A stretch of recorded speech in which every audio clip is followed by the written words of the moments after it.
Hello students, today we are going to do class 8 standard mathematics weekly practice sheet number 2 rational numbers. The first question is, if the place value of 5 in 45,796 and the place value of 6 in 1608 is equal to 7 times a, then you have to find the value of the number a.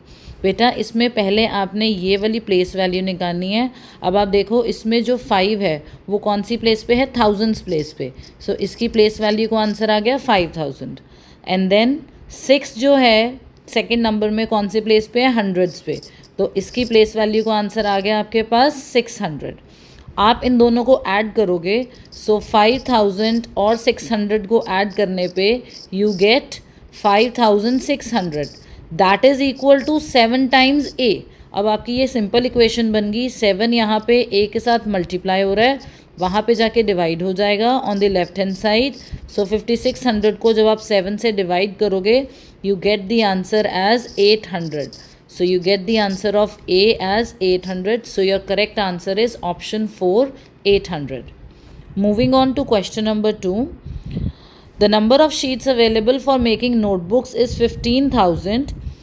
Each sheet makes 8 pages of notebook and each notebook contains 40 pages. How many notebooks can be made from the paper available? बेटा आपने copies बनानी है, notebooks बनानी है. हर एक notebook के लिए आपको 40 पेजेस चाहिए और एक शीट से कितने पेजेस बनते हैं नोटबुक के, 8. तो पहले हम 40 को डिवाइड करेंगे बाय 8. ठीक है, तो हमारे पास एक नोटबुक में जो 40 पेजेस हैं, तो हमारे पास एक नोटबुक बनाने के लिए शीट्स कितनी चाहिए, 5. क्योंकि एक शीट से 5 आपके वो बन रहे हैं पेजेस, 8 पेजेस बन रहे हैं. तो 40 पेजेस बनाने के लिए आप पहले 8 को डिवाइड करोगे तो 5 शीट्स चाहिए. तो आपके पास टोटल शीट्स कितनी हैं, 15,000. सो 15,000 से आपके पास कितनी शीट्स बनेंगी, 15,000 divide by 5, that gives you answer as 3000. So how many notebooks can be made from the 15,000 sheets, you can make 3000 notebooks. Question number 3. What is the product of successor of 99? Successor means the next number, that is 100. Predecessor of 104, उससे पिछला number, that is 103. और आपने इनका क्या निकालना है बेटा, product. Product means you have to multiply. So that is option D, 10300. Then moving on to question number 4. What is the notation for 72 crore 85,079? This is a very easy question. This is in the Indian number system. 72 crores, lakhs वाली place पे कुछ भी नहीं है, 00, 85,000 and 79. So you can clearly see option 1, 72 crore 85,000 and 79. 79 जो आपके पास last वाला block आता है, that is of units block, ones, hundreds and ones, tens and hundreds. तो आपके पास हंड्रेड्स वाली प्लेस पे नहीं है, तो वहाँ पे पर ज़ीरो लगाना मैंडेटरी है. सो द ऑप्शन इज, बच्चे कंफ्यूज हो जाते हैं ऑप्शन फर्स्ट एंड सेकंड में, and many of you mark the option second.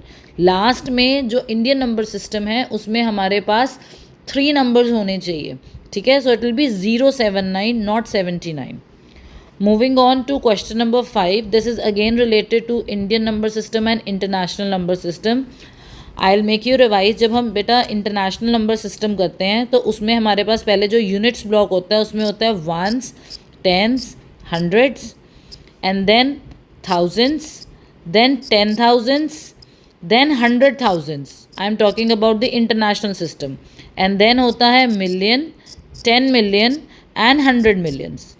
तो you are given the number as 120 millions. तो मैं यहाँ पे लिख रही हूँ 120 millions, rest followed by all zeros. So this is the number given to me in the international system and मुझे इसका आंसर निकालना है इन द इंडियन नंबर सिस्टम.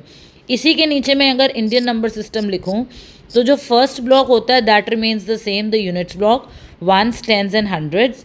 उसके बाद followed by thousands and then 10,000s and then lakhs and then 10 lakhs followed by, यहाँ पे comma नहीं आएगा बेटा बिकॉज ये एक ब्लॉक है, lakhs and 10 lakhs, and then crores and 10 crores. तो अब आप देखो जो आपने ऊपर नंबर लिखा है that is going in the column of 10 crore. So basically it is, अगर आप इसको इंडियन नंबर सिस्टम में करोगे so this will be equal to 12 crore.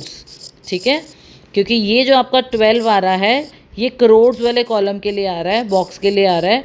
So in the Indian number system it is equal to 12 crore. So your option is option number, हाँ जी, 120 millions can be written in the Indian number system as 12 crore. Option number 1, 1 2 followed by zeros, that is, बेटा इसमें कुछ गड़बड़ है. 12 करोड़ को you will write as 12 and this is for the lakhs, this is for the thousands and this is for the units block. So this is the correct answer and it is not mentioned in the options. So इसका answer है 12 crores which is written like this, 12 followed by 7 zeros. ठीक है बेटा. Then moving on to question number 6, 10,000s plus 20 hundreds plus tens. अब 10,000s हुआ बेटा 1 followed by 4 zeros. 20 hundreds means 2000 and plus tens. So आप इन सबको add करोगे then you will get 1 2 0 1 0. So option number 3, that is of question 6, 12,010. Moving on to question number 7. You are given the data, you have to read the table and you have to answer the following question. Write the difference of the diameters of Canopus. Canopus का बेटा है 2594190 and Arcturus star का है, I will start writing from the back side from the units place, 00 4 times 8 and then 91. And आपने इसका बेटा क्या निकालना है, difference. So you have to simply subtract it. अगर आप इसको सब्ट्रैक्ट करोगे then you will get the answer as subtraction का question है बेटा, simple. You will get as 6053,100. So option 2 is your answer. Moving on to question number 8. A mobile number consists of 10 digits. The first 4 digits, बेटा 10 digits का आपका पास mobile number है 1 2 3 4 5 6 7 8 9. Okay, जो first 4 digits हैं those are 9987. Last में जो 3 digits हैं those are 355. The remaining 3 digits, अब आप देखो सेंटर में 3 डिजिट्स बच गई हैं, आपने उसके लिए बताना है the remaining digits are distinct. Distinct means कि सब अलग अलग है.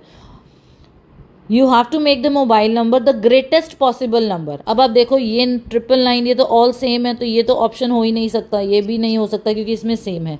Then you are left with 421 and 642. तो ग्रेटेस्ट कॉम्बिनेशन वाला कौन सा जाएगा बेटा, बड़ा नंबर बनाना है, that will be 642. So your answer is option 3. Moving on to question number 9. Which of the following statement is not true. बेटा क्वेश्चन को ध्यान से पढ़ना है, इसमें उन्होंने वो वाली स्टेटमेंट पूछी है जो सही नहीं है. HCF of 2 distinct prime numbers is 1. This we know, कोई भी 2 प्राइम नंबर्स ले लो बेटा, 2 ले लो 5 ले लो, इनका HCF लोगे that will be always 1. HCF of 2 को प्राइम नंबर्स. को प्राइम नंबर्स की डेफिनेशन ही ये होती है कि जिनका HCF 1 हो. ज़रूरी नहीं है बेटा कि को प्राइम नंबर्स प्राइम हो. For example I take 5 and 6, these are coprime numbers but 6 is not prime, पर इनका HCF क्या है, 1. HCF of 2 consecutive even numbers, कोई भी 2 कंसेक्यूटिव इवन नंबर्स लो 6 8, both of them will go at the table of 2, so उनका HCF 2 आएगा. So third option is also correct. The HCF of N even and odd number. अब आप देखो मैंने यहाँ पे 5 एक ऑड नंबर लिखा है और 6 एक इवन नंबर लिखा है, इनका HCF 1 है and they are saying that it is an even number. So this is the correct option. जो स्टेटमेंट फॉल्स है, दिस इज़ नॉट पॉसिबल. ठीक है, आपके सामने एग्जाम्पल लिखा हुआ है 5 और 6, इनका HCF क्या है, 1. ठीक है, एंड दे आर सेइंग कि एक इवन और एक ऑड नंबर का HCF क्या होता है, even number. This is not true. Moving on to question number 10. Which of the following statement is false. Again you have to tell the false statement. There are infinitely many prime numbers. बेटा ये true है. All prime numbers are odd numbers. This is a false statement, क्योंकि जो हमारे पास पहला prime number आता है that is 2 which is even. So this is a false statement. All prime numbers are not odd numbers. There is one prime number, only one, which is even, and that is 2. Moving on to question number 11. Consider the following statements in respect of two natural numbers p and q. P is a prime number and q is a composite. So beta, for options for p are prime numbers 2, 3, 5, 7 and so on, and q is a composite number. It can be like 4, 6, 8, 9 and so on. ठीक है, prime and composite numbers are well known to you. इसके बाद उन्होंने बेटा options बोली हैं कि इसमें से कौन सी स्टेटमेंट ट्रू है. P into Q can be odd number. I can see कि P में 3 पड़ा है और Q में 9 पड़ा है, एंड इनको अगर मैं मल्टीप्लाई करूँगी तो वो 27 आ रहा है. सो it can be a true statement. ठीक है. Q अपॉन P, Q में अगर मैं ले लूँ 4 और P में ले लूँ 2, तो अगर मैं दोनों को डिवाइड करूँ I get the answer as 2. So it can be a prime number. P plus Q can be a prime. P में for example I take 5 and Q में आई टेक 6. तो 5 plus 6 is 11, which is again a prime number. So first option, second option, third option, all the 3 options are correct. So your answer is all of these, all the statements can be true. बेटा इन्होंने ये बोला it can be, so it is not important कि it will always be, it can be. How many numbers are there in the set from 100 to 300 which are divisible by 5. अब आप देखो जो 100 है वो 5 के टेबल पे जा रहा है 20 पे. 5 20s are, you know it's 100. 300 जो है वो जा रहा है 60 पे. 5 इंटू 60 करो, you get the answer as 300. Now अब ये यहाँ से लेकर यहाँ तक 5 20s और 5 60s से लेकर कितने नंबर्स आएंगे. अब आप देखो, अगर आप ये दो नंबर्स कंसिडर करो, अब नेक्स्ट लोगे 5 21s 105, 5 22s 110. So basically you have to move from 20 to 60 including both 20 as well as 60. तो आप 60 में से सिंपली 20 माइनस कर लो 40, और क्योंकि आपने दोनों को इंक्लूड करना है सो यू विल ऐड 1. सो कितने नंबर्स आएंगे 5 के टेबल में, यहाँ से लेकर 20 से लेकर 60 तक 41 numbers. So this was a very easy question. Moving on to question number 13. This is related to squares and square roots chapter. आपको पता है कि every square number can be written as the sum of the odd number, sequence of odd numbers, that is 1 3 5 7 9. और जितने numbers होते हैं वो number उसका स्क्वायर होता है. जैसे फॉर एग्जांपल ये 4 है, इसमें मैंने 2 नंबर्स लिखे हैं, so basically this is square of 2. ठीक है. नेक्स्ट वाले में मैंने कितने नंबर्स लिखे हैं 1 2 3, सो दिस इज 3 स्क्वायर 9. नेक्स्ट में 4 है तो 4 square, so 1 2 3 4 5, so this is 5 square. So I will count the number of digits 1 2 3 4 5 6 7 8 9. So this is 9 square, that is 81. So option D, 81. Question number 14. I am a 5-digit number and divisible by 5 but not by 10. देखो बेटा फिर से ये related to divisibility rules आ गया. 5 digit number है, 5 पे जा रहा है पर 10 पे नहीं जा रहा. जो नंबर्स 5 पे जाते हैं उनके एंड में आता है आइदर 0 और 5, पर उन्होंने साथ में कंडीशन दे दी कि वो 10 पे नहीं जाता. तो पीछे क्या आएगा 5, क्योंकि 10 पे नहीं जा रहा तो 0 वाली ऑप्शन कैंसिल होगी. Digit at the 10th place, ये आपकी 10th प्लेस होती है. सेकेंड वाली यहाँ से, this is the 10th place, and 1000th place are second and third prime numbers. If you'll recall the question जो मैंने अभी PNQ वाला किया था, वहाँ पे मैंने प्राइम नंबर्स लिखे थे. तो मैंने प्राइम नंबर्स में पहला प्राइम नंबर लिखा था 2 एंड अगला प्राइम नंबर लिखा था 3. So second prime number is 3 and third prime number next is 5.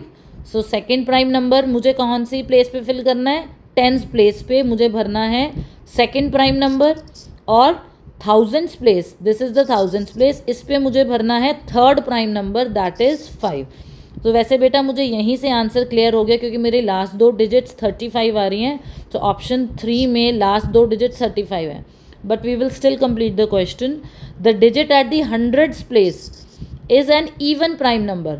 अभी हमने ऊपर डिस्कस किया है कि only even prime number is 2, and at 10,000 place is its half. तो जो 10,000 प्लेस है उस पर इसका हाफ है, एंड 2 का half is 1. So you get 15,235 as the correct answer. Moving on to last question. The smallest 3-digit number is multiplied by the largest 2-digit number. The smallest 3-digit number is 100 and the largest 2-digit number is 99. तो आप इनको multiply करो, you get the answer as 9900. Then this product is divided by the smallest 2-digit odd number. बेटे यहाँ पे 2-digit number नहीं लिखा, smallest 2-digit odd number लिखा है. Smallest 2-digit number is 10 but it is even and next number that is 11. So ये number है मेरा 11. So मैंने 9900 को 11 से डिवाइड किया है and I get the answer as 900. That is option 4. So I hope the assignment is clear to you all. If you have any doubts, then you can message me in the comment box. Thank you and have a nice day.